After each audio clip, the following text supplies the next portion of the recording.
गणेशा गणेशा गणेशा गणेशा गणेशा गणेशा गणेशा गणेशा गणेशा गणेशा गणेशा गणेशा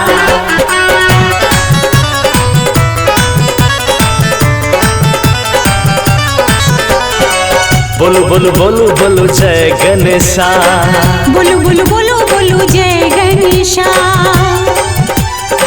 माथे तिलक शोभे मूस के सवारी, माथे तिलक शोभे मूस के सवारी, हर सबके विघ्न दशा। बोलू बोलू बोलू बोलू जय गणेशा बोलू बोलू बोलू बोलू जय गणेशा बोलू बोलू बोलू बोलू जय गणेशा बोलू बोलू बोलू बोलू जय गणेशा गणेशा।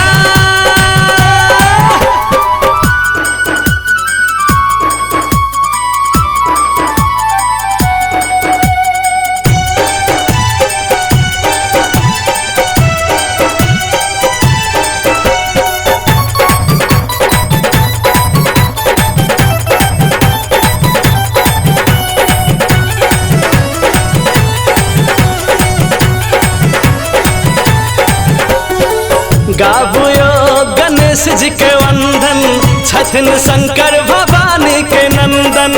तीनों लोक में पहले हिनकर पूजा पाठ में होय छै सुमिरन। पूजा पाठ में होय छै सुमिरन पूजा पाठ में होय छै सुमिरन हो गाबुयो गणेश जी के वंदन, छथिन शंकर भवानी के नंदन। तीनों लोक में पहले हिनकर पूजा पाठ में होय छै सुमिरन। पूजा पाठ में होय छै सुमिरन पूजा पाठ में होय छै सुमिरन बुद्धि के छथिन दाता। बोलू बोलू बोलू बोलू जय गणेशा बोलू बोलू बोलू बोलू जय गणेशा बोलू बोलू बोलू बोलू जय गणेशा बोलू बोलू बोलू बोलू जय गणेशा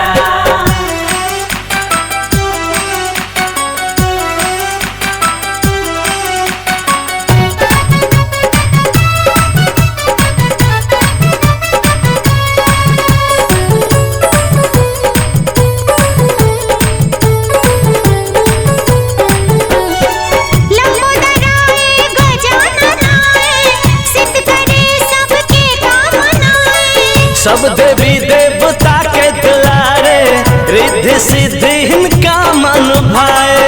रिद्धि सिद्धि हिनका मन भाए रिद्धि सिद्धि हिनका मन भाए लंबोदराय गजाननाय सिद्ध करे सबके कामनाएं। सब देवी देवता के दुलारे, रिद्धि सिद्धि हिनका मन भाए।